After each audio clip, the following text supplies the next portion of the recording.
મુન્દ્રા તાલુકાના સમાગોગા સ્થિત જિંદાલ કંપનીમાં કામ કરતા શ્રમિકોએ આજે ઠેકેદાર સામે ઉગ્ર આંદોલન કરી પોતાના હકની માંગ ઉઠાવી હતી। પ્રાથમિક મળતી માહિતી મુજબ ઠેકેદાર હેઠળ કામ કરતા આશરે 100થી વધુ વર્કરો આ વિરોધ પ્રદર્શનમાં જોડાયા હતા।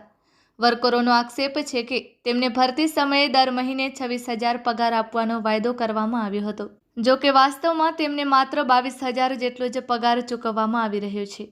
પગારમાં 4,000નો તફાવત હોવાના કારણે શ્રમિકોમાં ભારે રોષ જોવા મળ્યો હતો। વર્કરોએ જણાવ્યું હતું કે હાલના સમયમાં મોંઘવારી સતત વધી રહી છે। ઘરખર્ચ, બાળકોના શિક્ષણ, આરોગ્ય અને અન્ય જરૂરી ખર્ચાઓ પૂરા કરવામાં મુશ્કેલી પડી રહી છે।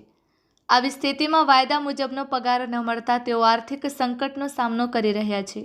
આંદોલન દરમિયાન શ્રમિકોએ ઠેકેદાર સામે સૂત્રોચ્ચાર કરી પગાર વધારો કરવાની માંગ કરી હતી।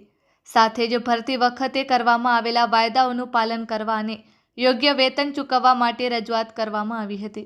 વર્કરોએ ચેતવણી આપી હતી કે જો તેમની માંગણીઓનો યોગ્ય ઉકેલ નહીં આવે તો આગામી દિવસોમાં વધુ ઉગ્ર આંદોલન કરવામાં આવશે।